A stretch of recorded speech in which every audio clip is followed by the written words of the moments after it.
Alice Autobiography, Alice Assemblies, and Alice Assimilation.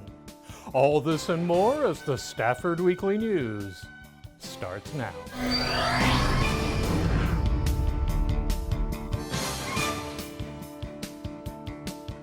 Welcome to the Friday, July 31st edition of the Stafford Weekly News. I'm Randall Williams. This week, we continue our series of interviews with top figures in our city administration. Today, we meet with City Council member Alice Chen and learn about her childhood in Taiwan and coming to America. Welcome back to the Stafford Scoop, where we get to know our elected officials just a little bit better. And today we have Alice Chen. Welcome. How are you, Barbara? How are you? Welcome back, Council Member. Yes. We like to start these at the very beginning. Now, let's start. We know you grew up in Taiwan. What was that like growing up there? I was born and raised in Taiwan, and I'm not going to tell you what age I was born, but anyway, so I was raised by a single mom because my father died when I was 5 years old. Actually, if you talk about my childhood, it's a tough one because my mother was a teacher. So she had to find so many jobs to raise three of us. My brother's only one when my father died. So it's tough when I was young because I had to take care of my brother and sister in young age. And also at that time, my mother told me, you have to study hard because education is a foundation for your future. So from a very young age, I know I have to, do my homework and take care of my house, take care of my brother, my sister. So it's been a challenge for me when I was a child. But I think through this experience actually made me stronger. And all these years now I come back again, I think about all these childhood struggle. I feel like sometimes I feel that's the lesson I learned from young age. And very lucky, my mother always tell me, even our family is not a rich family, but happiness comes from serving others. So they always feel in me. So I always joking as a mother, that's right, I'm serving my two brothers, young siblings, that's the service to them. But anyway, so I graduated from college, top one student, graduated from university, very lucky. My mother say, if you continue doing the good deeds, good things will come to those who do good deeds. She mentioned so many times when I was grow up, good things will come to the people who do good deeds. So I've been doing pretty much helping my neighbors even, and good things happen. When I graduated from my college, I got a full scholarship, came to the United States for my graduate school. That's the best thing in my life. I would think about that because that opened the door, came to this country and chased my American dream. Well, you studied at Sochow University, yes, correct? Yes. And how did that time there change you or shape or mold you into who you are? When I studied Sochow University, it's very tough because I told you I had to help my mom, so I got a job. And when I was 19 years old and worked for American company, DuPont, Taiwan, and I get a very good salary. And but I don't want to give up my full-time job, so I go to night school. So I have to go to daytime doing the job like all the graduates and all these people. They are older than me. I'm the youngest accountant for that company. But at nighttime I go to school and then I have to study. So, and it's not an easy journey now I think over, but I think sometimes, because I'm the Christian, so I don't have a father when I was young age, but I feel Father God always with me. So I always pray, give me the strength to face those challenges. So I'm very, very lucky. I work in the company full-time job and plus finish my graduate school, the university, and then came to the United States. Now, you earned a scholarship at Rutgers. Yes. And you got your MBA there. Yes. What drew you to America initially? And what was that transition like coming here? It's very tough because I don't know anybody. When I was, even fly 1,000 miles from Taiwan to USA, it's 18-hour flight on air. And there is no experience for me to fly over here, but in that time, come to a stranger place and study for my graduate school and facing all these people I don't know, right? It's not easy, and also have to facing all this heavy study in the master degree. And actually in that master degree back to 1980, not many women in the MBA program, always men. But they are all my classmates, they are so sweet to me. So I learned a lot from my graduate school. And all my classmates, they all helped me to adjust to all my new life in USA. So that actually, it's a great experience, but the only problem I have is I always go to girls' school. So it's kind of like I had to talk to men. It's kind of embarrassing, but nobody know. I try to hide, but that was me when I was young. Yeah. Well, let's talk about your husband. How did you guys meet? Oh, actually, my husband's an old guy. I'm just joking. He's 5 years older than me. Actually, his young brother is same class with me in the university. So when I got a scholarship, everybody know about the good news. So his young brother said, my brother is in Princeton, so study for PhD program. So I will ask my brother to take care of you when you got there. I told you, I don't know anybody, right? Mm-hmm. At least I know my classmate brother is in Princeton, which is about very close to my Rutgers. It's a 20 minutes drive. And you understand, I live in dormitory. I don't have a car. So I remember my husband at that time, I don't even know him. He's my classmate's brother. So this old guy comes, and I'm just joking. When you're young, you see people older than you, and you go like, yeah, I appreciate it, but thank you, bye.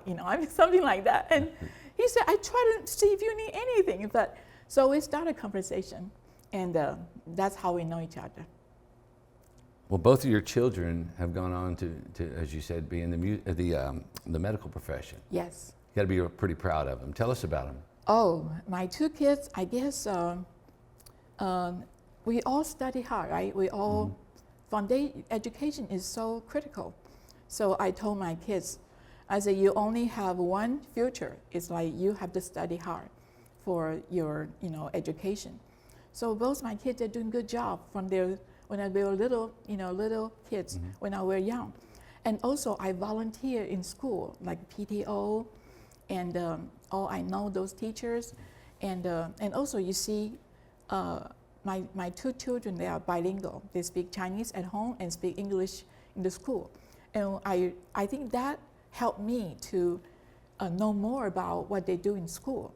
And also I'm very involved to the school. I go to the school helping the kids, and my two kids watch me. And also I work for Exxon USA. Remember I told you the work is a lot, so I work on weekends. I bring my two kids to my office, they do their homework, I do my work. So they're all with me and like study, all. So that's kind of like they watch me study, training, so they kind of learn from me.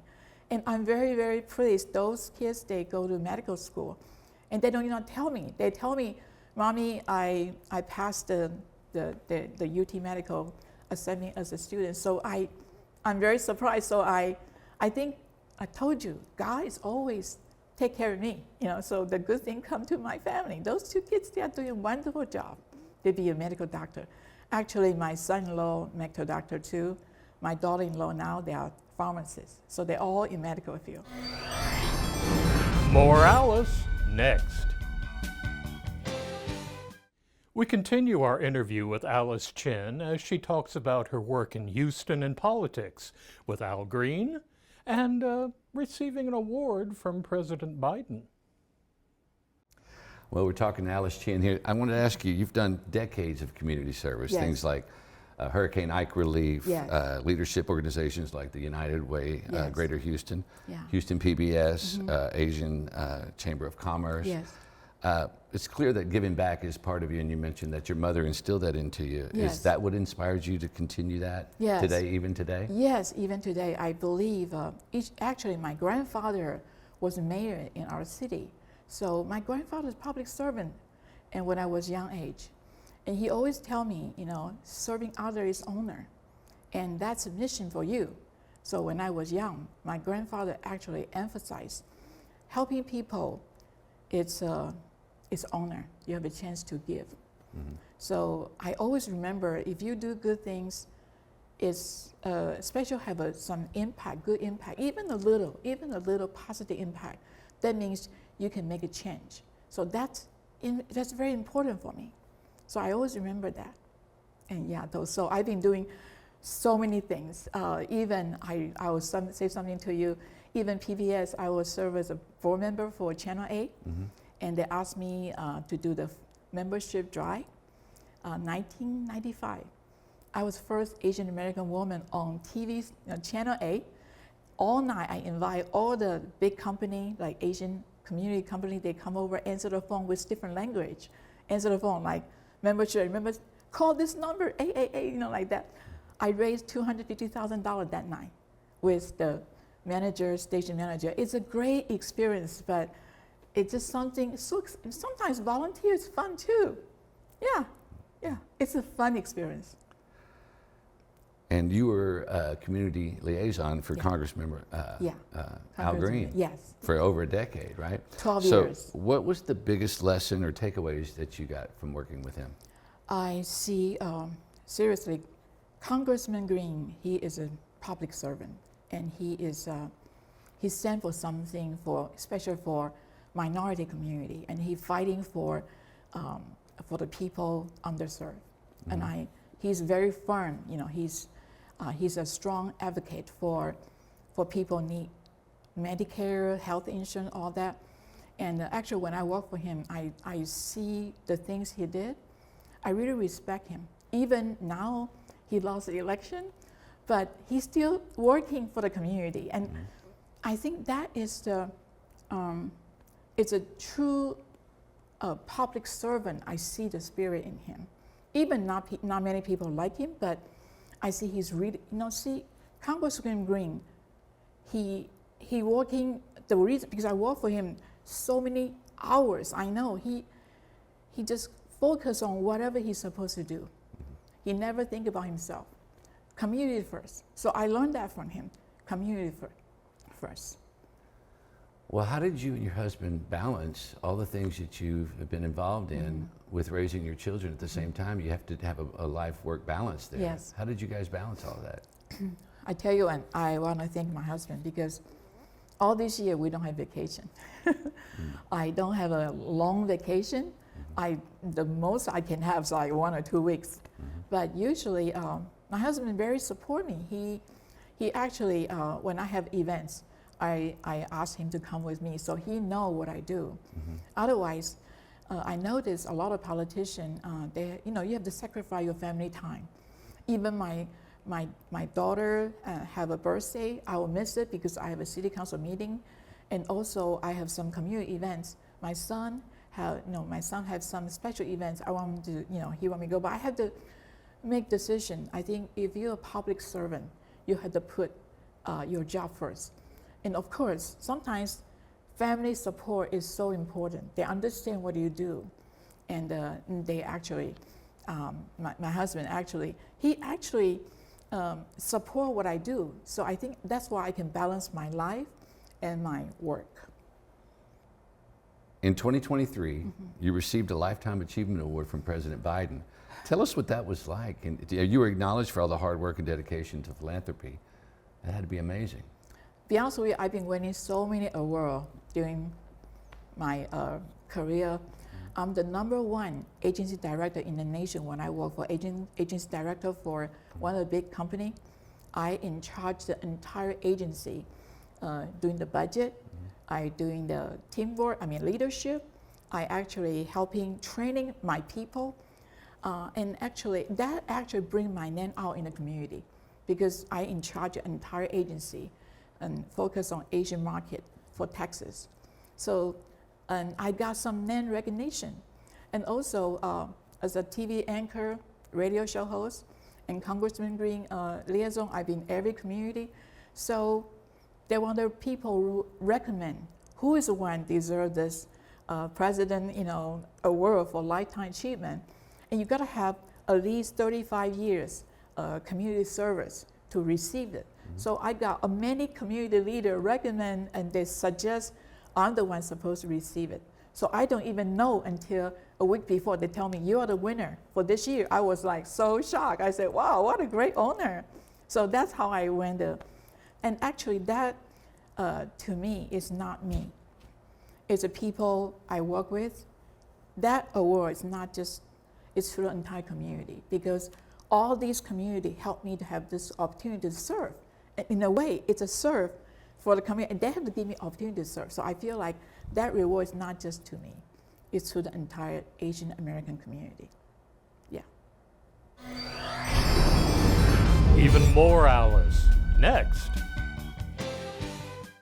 Our interview with Alice Chen concludes as we discuss her political career in Stafford and the priorities facing our city.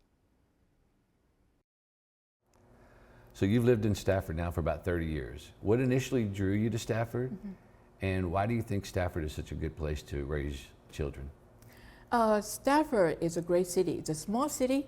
It's not like a big city. And also, I have to be honest with you, it's close to my work. I work, like I said, I work for agency director. So I have to go to my office on weekends, so easy. The Stafford is so easy. Traffic 59, 90. So it's very convenient. Go back. Sometimes I go back after dinner, I go back to my office. So it's easy to go to my office work, at work. So Stafford is very, very convenient. And talk about the, like a very, very nice neighborhood here. I like it's very quiet and very safe. And I think Stafford is a great place for the people who want to have a peaceful, good quality life. That's draw me to Stafford. So what first got you into local politics here in Stafford? Actually, I work for Congressman Green. This is our district now. This is our district. So there's so many events in Stafford, and Congressman cannot come, or he want me to go with him along. So I met late Mayor Scarcella many years, and we become good friends. And he actually mentioned to me, he said, Alice, we need somebody like you to be a city council. At that time, I said, no, I'm busy, I don't have time for that. But actually, Mayor have a project for me, which is create a bilingual program for our elementary school. So that started my interest in politics in Stafford, because when you want to do something, you have to go through the city council approval and also have to go to the school trustee approval. So I have to attend the meeting and tell them what's the benefit to have this bilingual program, and they can allocate the funding for doing this program. Now you mentioned the bilingual program at SMSD, but you've done also a lot. You've been focused a lot on SMSD and the students. Yes. You've raised over $250,000 in donations to create the scholarship program. Yes. You raised $75,000 for the school's marching band to go to the Sugar Bowl, and a lot more. Why is is it from your background and your mother and the hard work instilled in you then is that why you've focused so much on the district? And also, I think the student in the Stafford, especially Stafford student, they go through the tough life like me. I see a lot of students, they are not from rich family. So if I have ability to change something for them, even some positive, small positive influence or change, I would like to do that, especially for the $250,000 scholarship. And I mentioned to you, the business community is one, bring me those financial resources. When the Kelsey Siebel arrived at Stafford, and the CEO asked me, Ms. Chen, anything we can do for your city? I said, of course. We need scholarship for our students. Some student, high school student, they don't have money to go to college. So the board, the Kelsey Siebel, I meet with them so many meetings and convince them. And they're gonna have a scholarship for our senior every year, for our high school senior, get a good GPA and want to study in healthcare related courses in university. For instance, a nurse or even a hospital administration or even doctor, they will provide $10,000 scholarship each year for them. So that bring me opportunity to help the student want to be a medical field, and they can have a good job. When they graduate, they can maybe have a chance to work for Kelsey Siebel. So that to me is a positive change. And I myself is a benefit of a scholarship. That scholarship donate for an anonymous couple, a couple they don't even leave their name, changed my life when I get my scholarship for my master's degree. So they always in my mind, I'm going to pass this kindness to the student I can help. Well, who would you say has had the biggest influence on you, both personally and professionally? My mother, of course. My mother, the one raised me, the one goes through a tough life. And by the way, my brother and my sister, they all got PhD and master's degree. Wow. So my mother taught me, especially my mother taught me, serving people is an honor. So I always remember, and too bad my mother passed away many years ago. So when I saw in 2019 in that seat, I wish my mother can be here. But I know she watched me from heaven. But yes. it's just something I will let my mother proud of me. But she did not see it. So yeah. She's watching. Yes, she's watching. Yeah. So that's, and what's the other question? Personally and professionally. Oh, professional. Well, two people, Mayor Scott Sella and Congressman Al Green. All these two public servants, they work so much for their job. Mayor Scott Sella, even before he died, he keep on telling me how to do the budget. So actually, Mayor Scott Sella taught me how to do the budget before he died. And then after he passed away, our council want me to do the budget that year. And I'm the brand new city council. I have the balanced budget for 2020 because Mayor Scott Sella passed away. I'm the one doing the budget for 2020. But I spent so much time to study how he do the budget for the past 25 years with no property tax. So I learned from actually doing the budget after he passed away. And Congressman Green always tell me, Alice, I see something in you. You can be a public servant. He encouraged me to run. So those two, they saw something in me and encouraged me, and I'm grateful for the encouragement. What would you say is the biggest challenge facing Stafford today? Budget. But I would say one thing. Our city budget, it's just like everybody's household budget. It's the same thing. I'm a CPA, I'm an MBA. I was trained in finance. I know it's a revenue minus expenditure. It's your net income or net loss, right? So I always thinking as a city council, we voted by our resident. I need to put myself in their shoes. Can they afford the high tax, especially for the young generation? Because if we actually have property tax for the people to pay, the resident, the senior citizen, they don't need to pay. So there's not a burden for them, and we can give them exemption. But for the young generation, we have so many young generation, they have raised their young kids, they have to maybe take care of their parents. So this all financial burden is a burden to them. But as a city council, what I can do is I can watch the expenditure, make sure there's no wasting, we don't waste the money, we do the priority, we make sure we're using money efficiency that way. Of course, it's just like a family budget. When you have to have a base need, right? You have to do your grocery shopping, you pay rent, you pay mortgage, but you also want to have a vacation. You want to eat out dinner. You want to have good clothes and buy designer clothes. It's up to you to make the decision, right? So, but you have to think about how many income you receive and how you're going to raise the entire family. The same thing. We also need to take care of our employee. So it's a balanced way.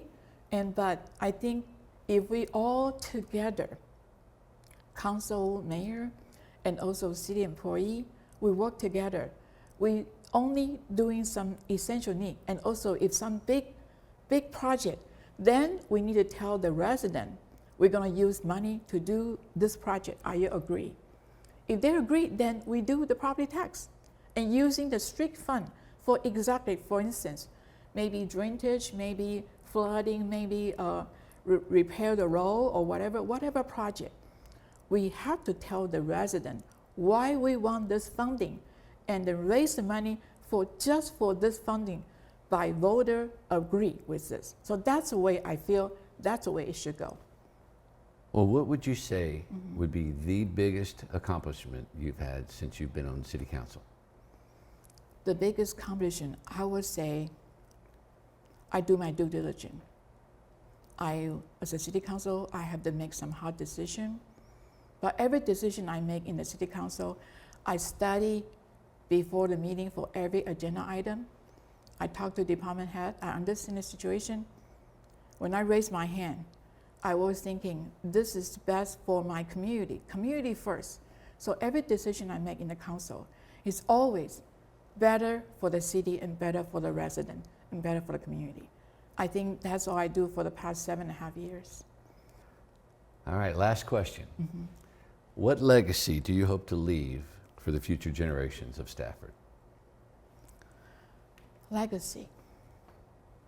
I want people to think about young Alice came to this country many years ago, have one dream, American dream. And of course, this journey is not easy. It's a very challenge. But with my resilience, with my hard work, with my faith in God, and with I believe in American dream, and with some action, I actually do. With compassion, with the love to the city, the love.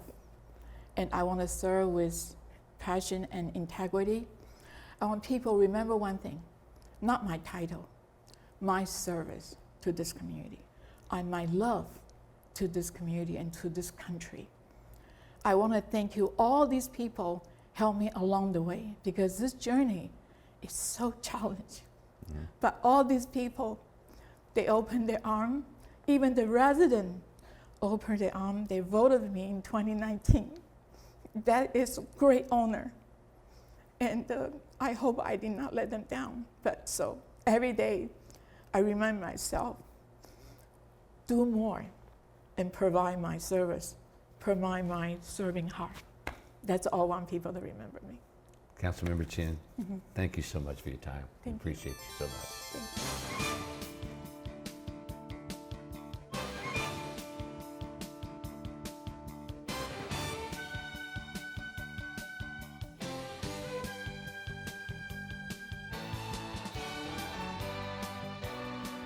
Well, that's a wrap on our news for this week. Thank you for joining us. For everyone here at Stafford Weekly News, I'm Randall Williams. May all your news be good news.